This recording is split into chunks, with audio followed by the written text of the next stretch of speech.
우리 연합감리교회 그 미조리주를 이제 관할하시는 라바트 슈네이즈라는 감독님이 계시는데 그분이 책을 한 권 쓰셨어요. 근데 그 책 제목이 뭐냐면 Five Practice of Fruitful Congregation. 그러니까 뭐 부흥하는 교회, 성장하는 교회가 아니라 열매 맺는 교회의 5가지 practices, 습관, 실천, 뭐 이런 이야기를 하셨습니다. 근데 이 목사님께서 이 5가지를 이야기하면서 거기다가 뭐라고 이야기하냐면 먼저 그 radical hospitality를 얘기해요. radical hospitality라는 것은 급진적인 환영을 얘기하는 거거든요. 또 두 번째는 passionate worship, 열정적인 예배, intentional faith development, 의도적인 그 신앙 성장을 위한 프로그램, 또 risk taking mission and service, 위험을 감수하는 선교와 봉사, 또 extravagant generosity, 그러니까 아주 낭비가 철철 넘칠 정도로 그냥 차고 넘치는 그런 그 구제, 긍휼, 뭐 이런 얘기들을 하고 있습니다. 제가 이 책을 읽으면서 그 제목에서 그런 생각을 해봤어요. 이거를 뭐 교회가 성장하는, 교회가 부흥하는 그런 이야기를 한다면 부흥과 성장은 뭐가 커져야 되고 많아져야 되고 뭔가 좀 이렇게 내 몸집을 불리는 건데 제목이 뭐냐면 fruitful, 그러니까 열매 맺는 거라 그러거든요. 그러니까 열매라는 것은 내가 성숙하는 것을 의미하는 겁니다. 내가 안에서 자라서 다른 사람이 내 열매를 나를 따먹을 수 있을 정도의 그런 성숙함이 있어야 되는 거죠. 그러니까 내가 내 몸집 불리는 게 아니라 다른 사람을 위해서 유익하게 되는 그런 교회의 모습이 되려면, 그런 성도가 되기 위해서는 무엇이 필요한가? 이 5가지가 필요하다는 거예요. 여기 나와 있는 게 교회는 환영해야 되고요, 예배 잘 드려야 되고요, 또 성경 공부, 또 페이스 디벨롭먼트 있어야 되고요, 또 선교와 전도 있어야 되고요, 봉사 있어야 되고요, 또 구제 긍휼 있어야 돼. 이런 거 안 하는 교회가 어디 있습니까? 교회마다 이것이 다 목표가 되고 이것이 교회가 존재하는 사명 선언이 될 거예요. 그런데 이 책에서 제가 발견한 한 가지 힌트가 있어요. 그것은 뭐냐면 그 뒤에 있는 뭐 환영, 또 예배, 또 성경 공부, 선교, 봉사, 구제, 전도, 이것이 아니라 그 앞에 붙어 있는 말이 중요하다는 거예요. 그 앞에 붙어 있는 형용사, 그 말을 꾸미는 그 말, 이게 뭐예요? 레디칼이라는 거예요. 우리 다 환영하지요. 그런데 그냥 환영이 아니라 아주 레디컬한, 아주 급진적으로 우리의 마음을, 우리의 파격적으로 우리의 생각을 바꿔서 환영하는 모습이 있어야 된다고 이야기를 합니다. 우리 지난번에 우리 부흥에 인도하셨던 한국의 그 분당 만낙교회의 김병삼 목사님 이야기를 들으니까 그 교회에서는 다른 교회에서 시도하지 않는 새로운 걸 시도했다 그러잖아요. 흡연실, 교회가 흡연실이 있답니다. 왜요? 담배를 못 끊는 분들을 위해서 그분들도 교회 와서 예배드리고 그분들도 교회 와서 함께 은혜를 나누어가자 해서 그분들을 내쫓는 교회가 아니라 맞이하는 교회, 레디컬 하스피탈리티를 보여주는 그 교회가 되고자 그런 마음을 가진 거죠. 패셔네이트 월십, 예배 안 드리는 교회가 어디 있겠습니까? 그런데 그 예배는 우리의 열정과 우리의 마음이 담겨 있어야 돼요. 열정적인 예배라는 것은 앞에서 찬양팀이 많이 서서 뭐 악기를 연주하고 그래서 열정적인 분위기를 만들고, 그게 열정이 아니라 한 사람 한 사람이 예배에 임하는 태도가 하나님을 향한 진실한 사랑과 하나님을 향해서 우리의 마음이 열려 있고 말씀을 사모하는 마음이 있고 그 말씀대로 살고자 하는 그 열망이 있을 때 그 예배가 열정적인 예배가 된다는 거예요. 우리의 10년 가운데, 여러분의 삶 가운데 그 열정적인 예배를 회복하시는 여러분들 되시길 주의 이름으로 축원합니다. Intentional Faith Development라 그랬어요. 우리는 신앙생활 하면서 그냥 뭐 교회 다니고 예배 드리고 봉사하고 이렇게 살면 되는 것 같아요. 그런데 교회 모든 프로그램들에는 뭐 성경 공부도 그렇고요, 봉사도 그렇고요, 뭐 선교하는 것도 그렇고요, 다 가만히 들여다보면요, 거기 하나의 의도가 숨어 있어요. 뭐 목회자의 의도가 아니라 하나님의 의도가 숨어 있는 겁니다. 그 의도가 무엇입니까? 우리의 신앙이 어떻게 성장할 수 있는가예요. 그래서 신앙생활하면 작년과 올해가 달라야 돼요.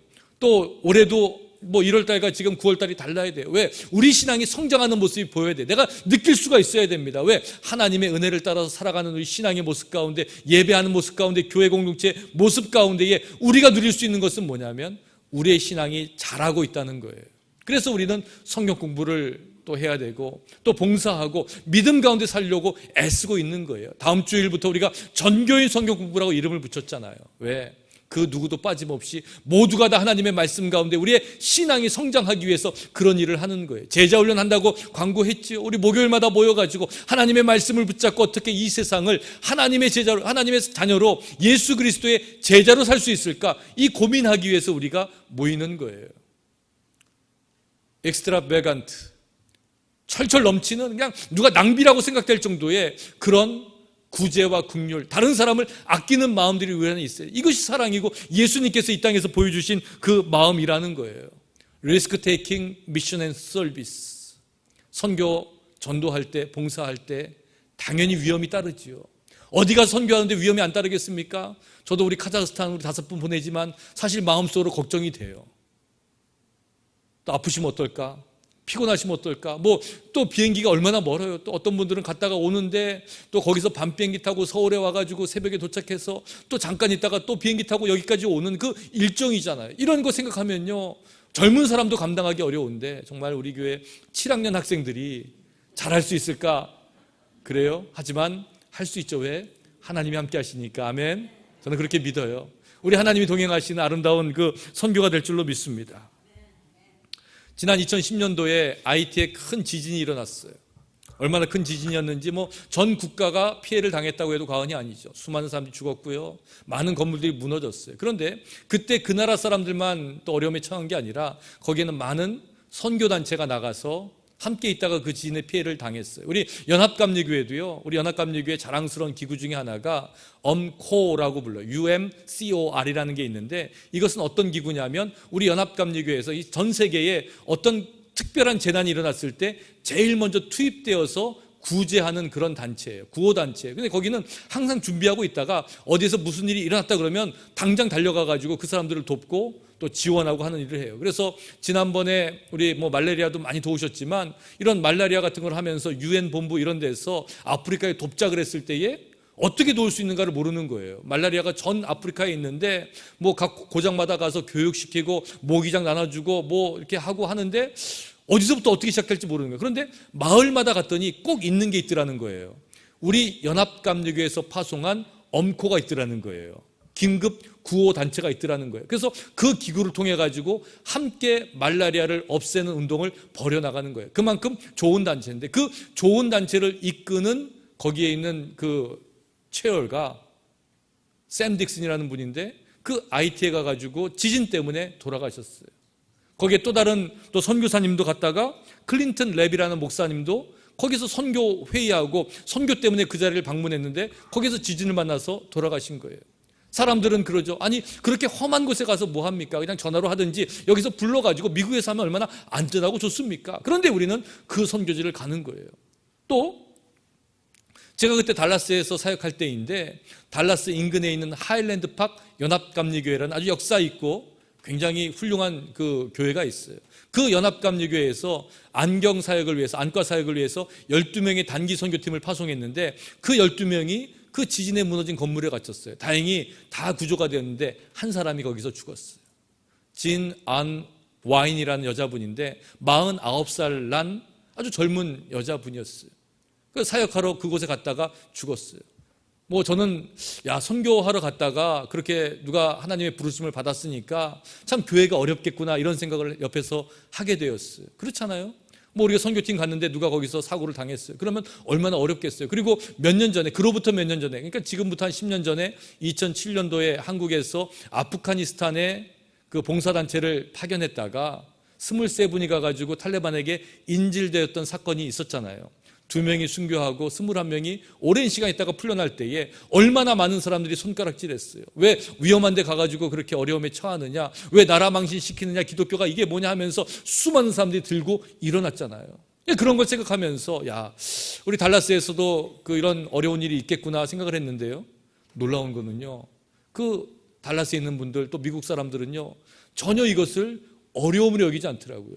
그냥 달라스 모닝포스트라는 그냥 일반 신문에서도 그런 기사를 보도하면서 뭐라고 헤드라인을 쓰냐면 발란티어로 좋은 일을 하러 갔던 그 한 사람이 그곳에서 Praising God, 하나님을 찬양하다가 죽었습니다. 하나님께 갔습니다. 이런 식으로 보도를 하는 거예요. 정말 그렇더라고요. 그러면서 나중에 그 교회에서 장례식이 열렸는데 그 장례식에 모인 사람들이 그 죽음을 애도하고 물론 슬퍼하기도 하지만 정말 95년 교회 역사상 첫 번째 순교자를 배출한 거에 대해서 우리는 감사합니다, 이렇게 얘기를 하는 거예요. 그러면서 찬양을 부르는데 Blessed assurance, Jesus is mine. 예수로 나의 구주 삼고 성령과 피로써 거듭나니, 이 찬양을 부르는 거예요. 이것이 나의 간증이요 이것이 나의 찬송일세. This is my story, this is my song, praising my Savior all the day long. 나 사는 동안 끊임없이 구주를 찬송하리로다. 이것이 그들이 불렀던 찬송이에요. 자기의 교회 식구가, 교인 중에 한 사람이 가가지고 그 어려운 일을 당했음에도 불구하고 그것을 하나님의 뜻 가운데 여기고 하나님을 위해서 순교한 것을 감사와 영광으로 여기는 그 모습을 바라보면서 우리는 믿음이 무엇인지를 생각하게 되는 거예요. 믿음이 무엇이에요? 믿음은요, 이 땅에 오신 예수 그리스도를 바라보는 마음이에요. 하나님의 나라를 바라보는 마음이에요. 그 소망하는 마음이에요. 내가 이 땅에 살면서 이 땅이 전부가 아니라 하나님이 부르시는 그 땅, 하나님 나라에 살 수 있다는 그 영원한 소망의 나라를 마음속에 새기고 살아가는 것, 이것이 믿음이라는 거예요. 예수님은 이 땅에 우리 인류를 구원하기 위해 오셨어요. 그런데 인류라 그러면요, 너무 멀어 보이잖아요. 나랑 동떨어져 있잖아요. 인류를 구원하기 위해 오셨지만 사실은 나를 구원하기 위해 오신 분이 예수 그리스도세요. 예수님이 나를 위해서 이 땅에 오셨는데 예수님께서 이 땅에 오셔서 나를 구원하실 때에 치루어야 될 대가는 너무 컸던 거예요. 그냥 만만한 게 아니었어요. 자기의 생명을 하나님, 우리를 위해서 내어놓으셨어야 됐어요.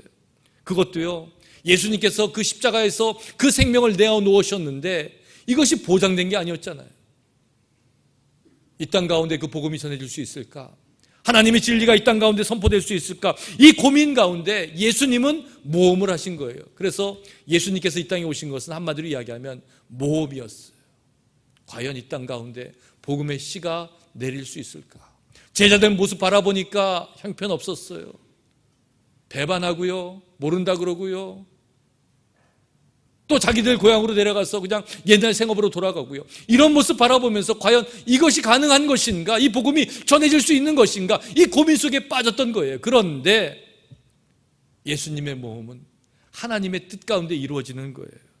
왜요? 모험은 믿음이기 때문에 그래요. 우리 인생도 마찬가지예요. 우리도 모험이에요. 우리 인생도 모험이에요. 어떻게 될지 모르는데 지금 내 시간과 내 생명을 투자하는 거예요.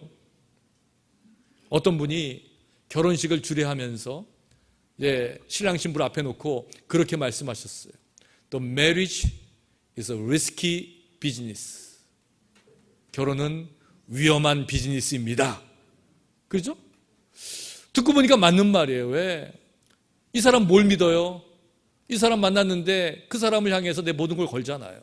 내 시간도, 또 책임감도, 사랑도, 뭐 모든 거 다 이렇게 해가지고 살아가는 거예요. 그런데 그렇게 만나가지고 결혼을 할 수 있을까? 결혼생활 할 수 있을까? 아이 낳고 남들처럼 살 수 있을까? 이렇게 결혼생활이 끝까지 갈 수 있을까? 얼마나 위험한 비즈니스인지 몰라요. 또 지금 이 세상의 통계를 바라보면요, 뭐 그렇게 통계가 보장하지 않는 거거든요. 그러니까 위험한 비즈니스예요. 그런데 결혼관계만 리스키 비즈니스가 아니에요. 결혼관계만 위험한 비즈니스가 아니더라는 거예요.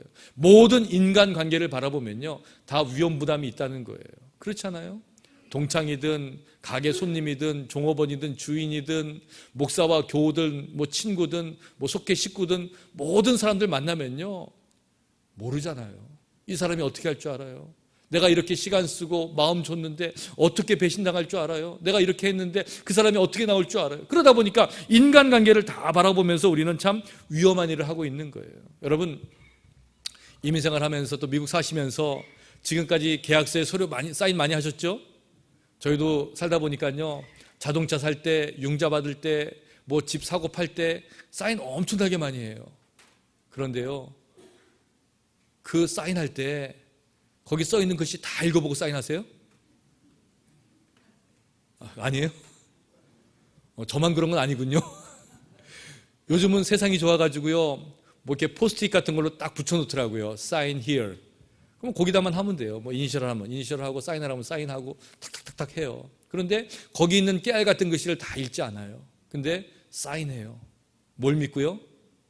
내가 비록 그 내용을 모르고 믿지 못하지만요, 그 사인을 해달라고 가져온 그 사람을 믿고 사인하는 거예요.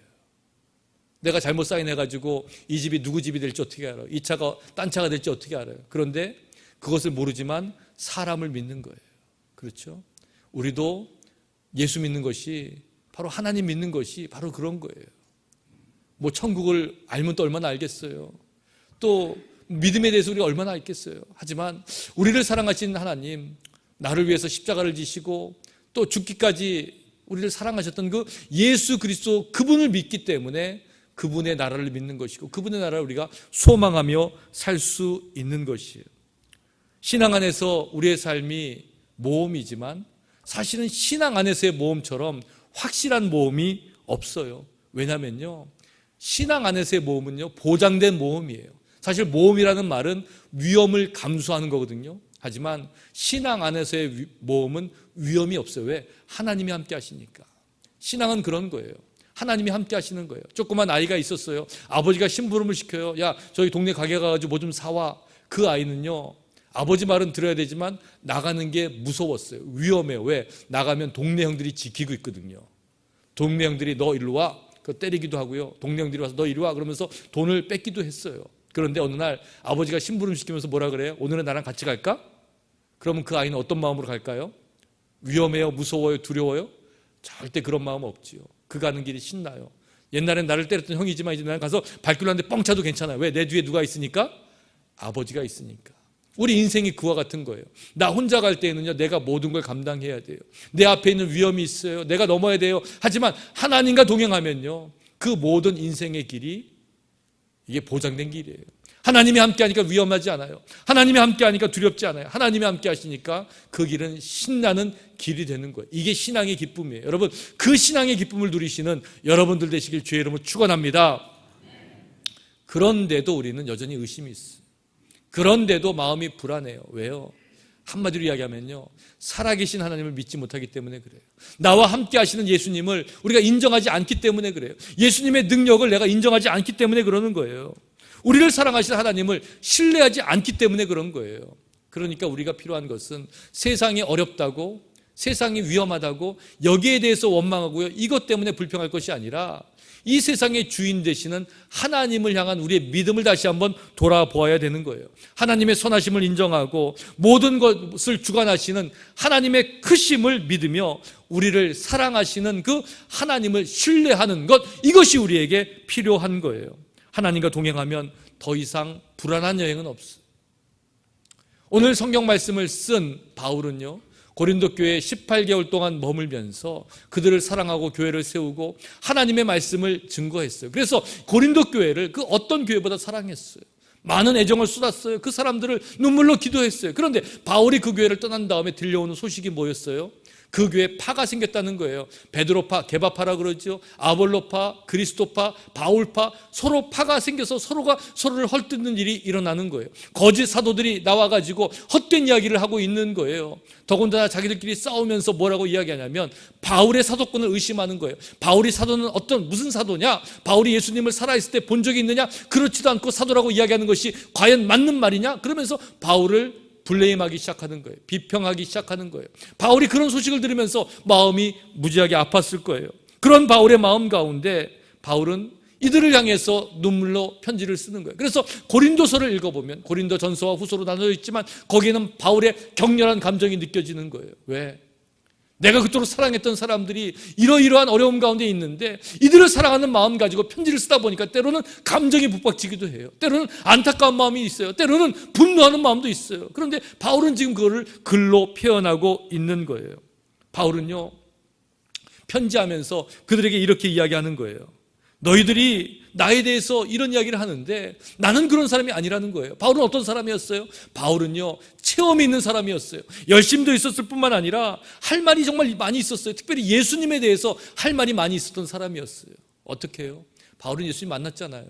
다메섹에 예수 믿는 사람 붙잡으러 가다가 큰 빛 가운데 눈을 보이지 못하게 되었을 때에 아냐니아라는 제자를 찾아가서 거기에서 기도받고 눈을 뜸으로 인해 가지고 주님의 음성을 들었고 주님을 만난 사람이었어요. 그리고 천국의 비밀을 보았어요.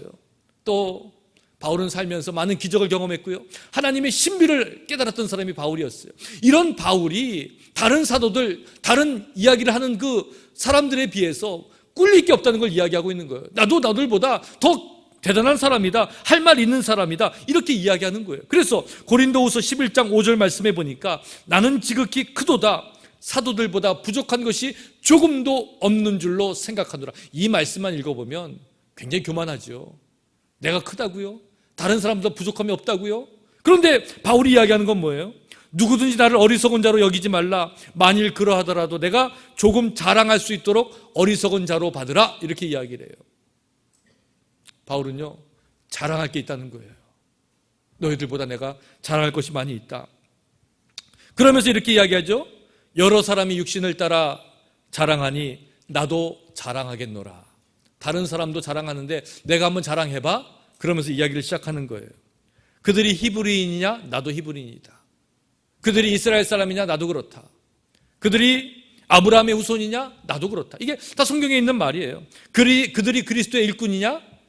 야, 정신없는 말 한다. 나는 더욱 그러하도다. 이게 바울의 말이에요.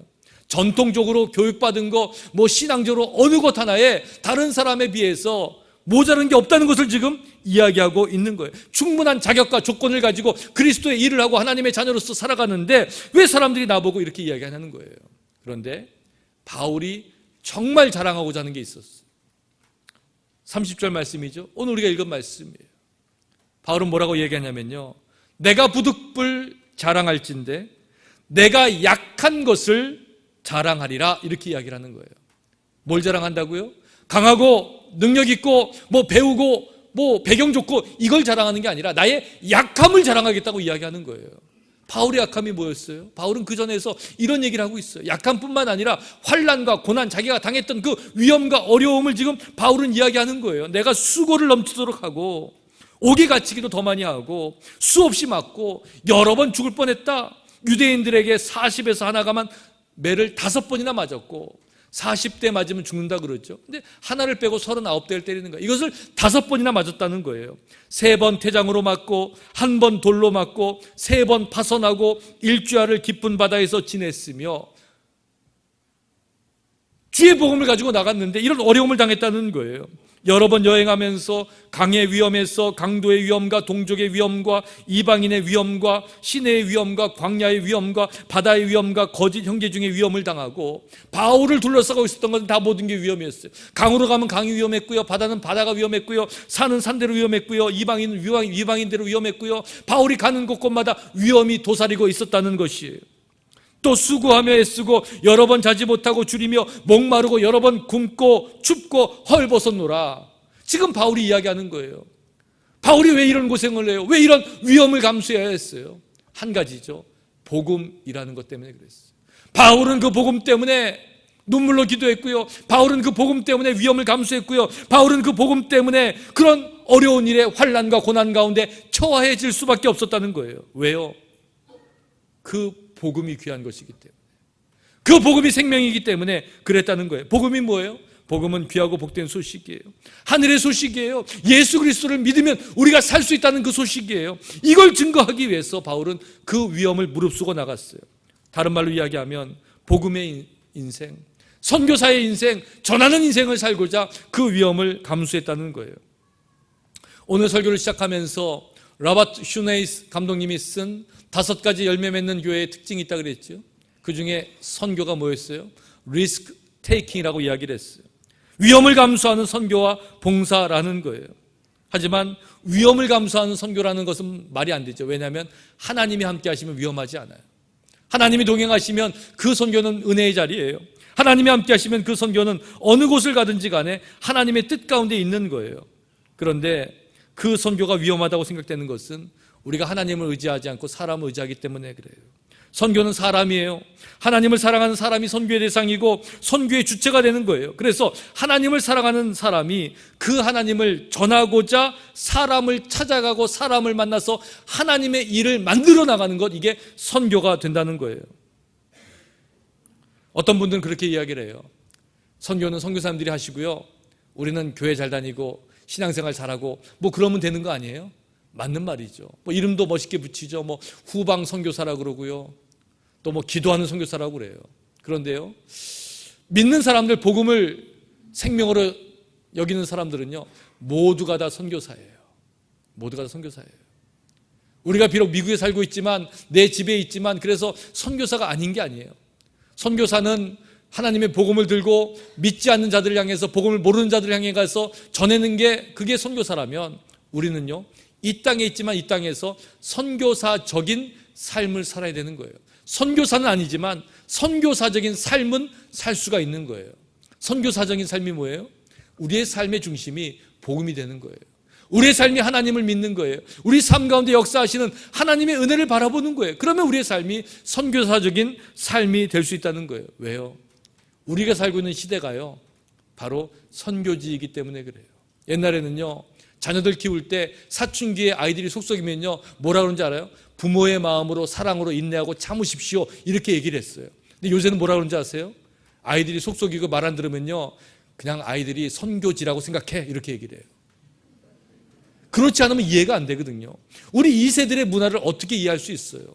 사랑으로 어떻게 감쌀 수 있어요? 그냥 선교지려니 하고 생각해야 돼요. 그렇지 않으면 이해할 수 없어요.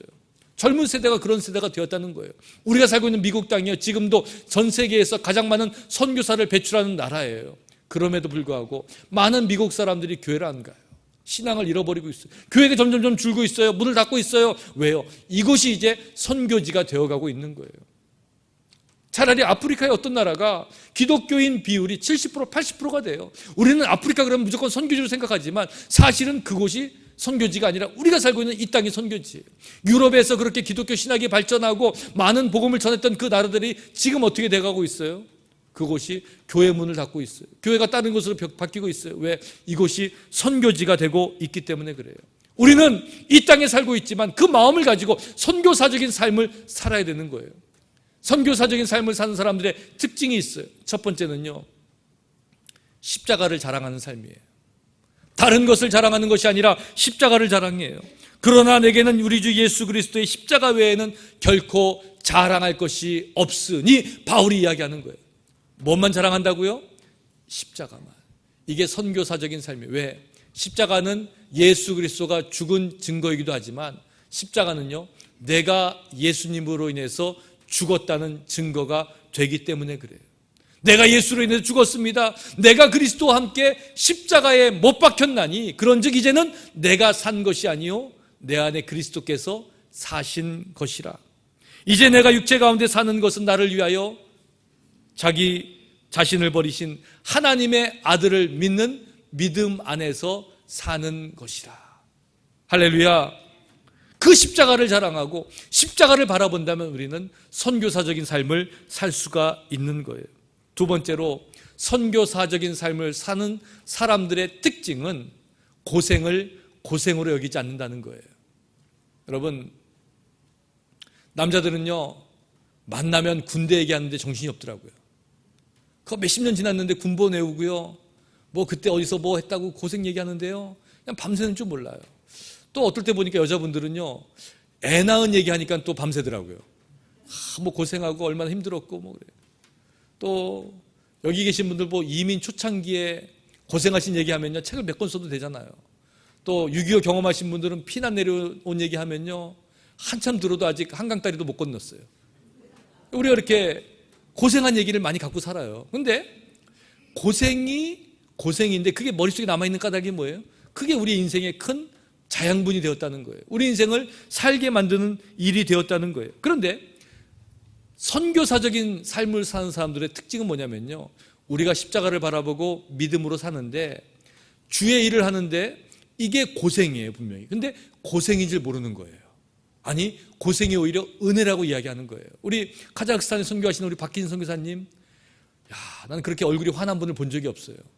그냥 하얀 머리에 웃으면요, 그냥 천국에 사시는 분 같아요. 근데 여기 계신 분들은요, 아유, 그 추운 데서 어떻게 살아? 이렇게 얘기하잖아요. 근데 그분은 그걸 고생으로 못 느껴요. 우리 지난주에 와서 간증하셨던 우리 캄보디아의 김민성 선교사님 계시잖아요. 그분 캄보디아가 얼마나 덥고요, 얼마나 열악해요. 그냥 다니는 게 거기는 고생이에요. 왜? 자동차 교통법규 안 지키죠. 오토바이들 다니죠. 다니면요, 먼지 먹어야죠. 그냥 다니면 그냥 목숨 걸고 다니는 거야, 길 가는 게. 근데 그분 거기에 좋다는 거죠. 그분이 하와이 출신이잖아요. 여러분, 하와이가 얼마나 좋아요. 근데 그분이 뭐라 그래요? 하와이보다 캄보디아가 좋다는 거예요. 천국에 가면요, 천국에 안 들어가겠다고 문 앞에서 벗댕기면서 울고 있는 사람이 있다는 거예요. 어디서 온 사람이에요? 하와이에서 온 사람이래요. 하와이가 그렇게 좋아가지고요, 천국에 들어가려도 안 들어간다는 거예요. 그런데 그 좋은 하와이보다 우리가 생각할 때는 그 열악한 환경에 캄보디아가 좋다는 거예요. 왜? 이게 선교사적인 삶이거든요.